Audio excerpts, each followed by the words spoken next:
دونوں بھائی ملے، فرعون کے دربار میں اطلاع کرائی، بڑی دیر بعد اجازت ملی۔ فرعون پر ظاہر کیا کہ ہم خدا تعالیٰ کے رسول بن کر تیرے پاس آئے ہیں۔ اب جو سوال و جواب ہوئے ہیں وہ قرآن میں موجود ہیں۔ فرعون نے کہا اچھا تم چاہتے کیا ہو، اور واقعہ قتل یاد دلایا جس کا عذر حضرت موسیٰ علیہ السلام نے بیان کیا جو قرآن میں موجود ہے، اور کہا ہمارا ارادہ یہ ہے کہ تو ایمان لا اور ہمارے ساتھ بنی اسرائیل کو اپنی غلامی سے رہائی۔ اس نے انکار کیا اور کہا کہ اگر سچے ہو تو کوئی معجزہ دکھلاؤ۔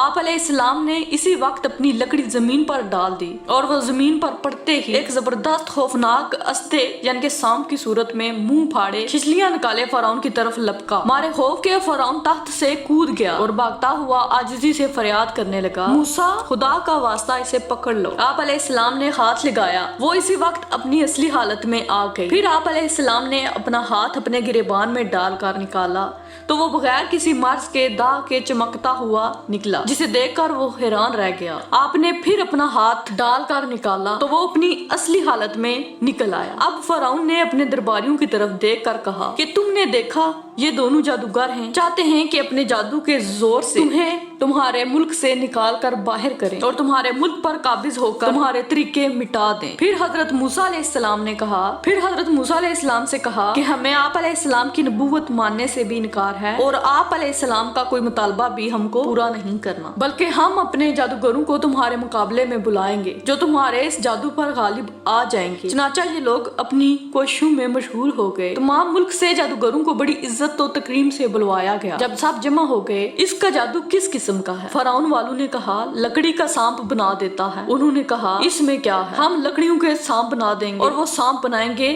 کہ روح زمین پر ان کا کوئی مقابلہ نہ کر سکے گا، لیکن ہمارے لیے انعام مقرر ہونا چاہیے۔ فرعون نے کہا انعام کیسا؟ میں تو تمہیں اپنا مقرب خاص اور درباری بنا لوں گا اور تمہیں نہال کر دوں گا، جو مانگو گے وہ پاؤ گے۔ چنانچہ انہوں نے اعلان کر دیا کہ عید والے دن چڑھے فلاں میدان میں مقابلہ ہوگا۔ مروی ہے کہ ان کی یہ عید عاشوراء کے دن تھی۔ اس دن تمام لوگ صبح ہی اس میدان میں پہنچ گئے کہ آج چل کر دیکھیں گے کہ کون غالب آتا ہے۔ ہم تو جادوگروں کے کمال کے قائل ہیں، وہی غالب آئیں گے اور ہم انہی کو مانتے ہیں۔ مذاق سے اس بات کو بدل کر کہتے تھے کہ چلو انہی دونوں جادوگروں کے متی بن جائیں گے اگر وہ غالب رہے۔ وہ مذاق میں موسیٰ علیہ السلام کے لیے کہہ رہے تھے کہ چلو ویسے جیتیں گے تو ہمارے ہی جادوگر۔ میدان میں آ کر جادوگروں نے انبیاء اللہ سے کہا کہ لو اب بتاؤ تم پہلے اپنا جادو ظاہر کرتے ہو یا ہم ہی اپنا جادو شروع کریں؟ آپ علیہ السلام نے فرمایا تم ہی ابتدا کرو تاکہ تمہارے حوصلے نکل جائیں۔ اب انہوں نے اپنی لکڑیاں اور رسیاں میدان میں ڈالیں، وہ سب سانپ اور بلائیں بن کر خدا تعالیٰ کے نبیوں کی طرف دوڑیں، جس سے خوفزدہ ہو کر آپ علیہ السلام پیچھے ہٹنے لگے۔ اسی وقت جبرائیل امین حاضر ہوئے، ارشاد باری بیان کیا، کہا موسیٰ اپنی لکڑی زمین پر ڈال دیجئے۔ آپ نے لکڑی کو زمین پر ڈالا، وہ ایک خوفناک بھیانک عظیم الشان اژدہا بن کر ان کی طرف دوڑا۔ یہ لکڑیاں رسیاں سب گڈ مڈ ہو گئیں اور وہ ان سب کو نگل گیا۔ جادوگر سمجھ گئے کہ یہ جادو نہیں، یہ تو سچ مچ اللہ تعالیٰ کی طرف کا نشان ہے، جادو میں یہ بات کہاں۔ چنانچہ سب نے اپنے اپنے ایمان کا اعلان کر دیا